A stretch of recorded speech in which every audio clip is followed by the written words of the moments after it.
Assemblymember Glick, Senator Squadron, our elected leaders, with all due respect, don't send letters to the authority.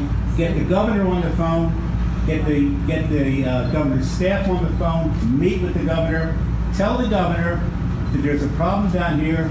There's a very simple fix, a very necessary fix, and if he doesn't do that fix, Mayor de Blasio is going to stick his nose in here and decide maybe he wants to fix it. That would not be good for any one of us. So, okay, can I pose a question to you? Can I ask you a question? sure. You mentioned that we have a frayed relationship the last 2 years. Yeah. What would be helpful to me, outside of process and outside of communication, those are important issues, not Right. dismissing them. Right. But I really would like to understand substantively on outcomes. We had a hurricane. Did we respond in an appropriate way? What is it in outcomes or activities or substance that we are doing wrong that is having an adverse impact on the lives of the residents? That's not a rhetorical question. If we've got a frayed relationship, I need to know where we are not performing. The trust and the confidence of the community in the leadership of the authority is gone. Okay, based on what? Based on someone standing up and saying that the contract with PEP rate remains in effect. Okay? 2 years ago, about tuning up the staff to the point to understand that these residents are the constituents and they're the people paying the money. Before a decision was made, we brought the existing operator in. We talked with him. We tried to get him to begin to respond to what others were offering in an open process in which our hands are tied. And I will tell you something, I've had a lot of personal experience with PEP. I have a lot of long time with Wade. Consultancy. I want to thank everybody for attending tonight. I guess about 3 years into my tenure here at Battery Park City, and it's been an education. In many respects, it's been interesting, informative, and fun. I've also taken some blows here and there. And one of the relatively frequent things that we've heard at the authority from various members of the community is the thought that you would like us to be more communicative, that you'd like to hear more what's going on, where appropriate to have input on some of the decisions we make that impact. Lights, cobblestones, pavers and mist, damaged benches, etc. would all be routed through 311 for follow-up. Maintenance of the park space would go back to city parks. There could be a structure for funding it, but again, this would be solely within the purview of the city. Any low or no-cost programming, which we provide now, would be at the discretion of the city as well, and there would be separate fundraising, I would predict. Questions were submitted about our structure and funding. The authority funding comes through excess revenues. The way this works is any excess revenues generated by the authority flow to the city. Excess revenues consist of money remaining after we fulfill our operating budget and debt obligations. And I'll note that our operating budget was the lowest in 13 years this year, even with enhanced programming and services.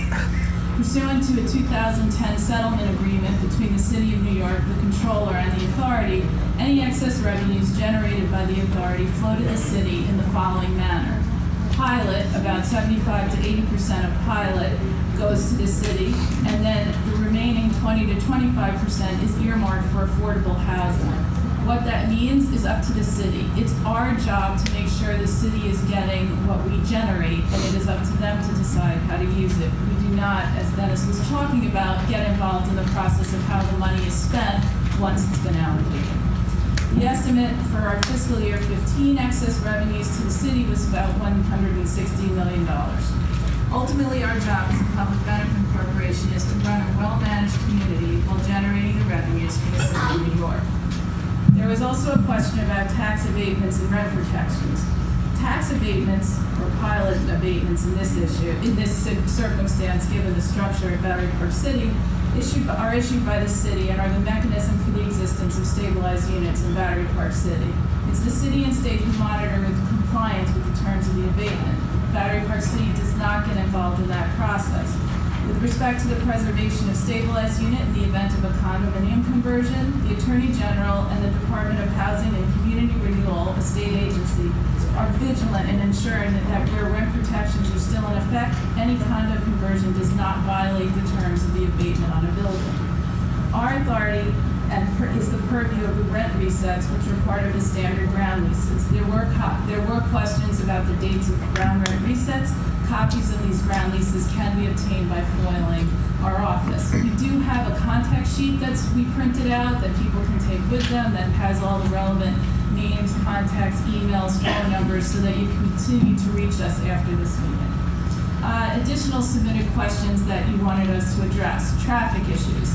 We understand its concern. With more and more people and more cars here, there is definitely more crowds, more pedestrians, more cars. We are in regular direct communication with City and State Department of Transportations about ways to ensure traffic is effectively managed. But while we can communicate the issues, it is ultimately not our purview to control. Tour buses was another thing brought up. We all know that it's an issue for the community here. Gail Brewer, the Manhattan Borough President, and Margaret Chin, the council member, proposed a bill to limit the number throughout the city. We understand that this is a bill that they are working on and will work with them as requested. There was a request for the authority to hire a sustainability officer or consultant to improve energy efficiency and to guide condominium boards in seeking financing for efficiency improvements. As a public benefit corporation, the authority is unable to act as counsel for any buildings here.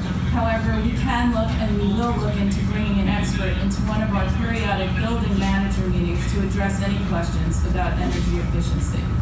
I'll now turn it over to Gwen Dawson to talk about our infrastructure study.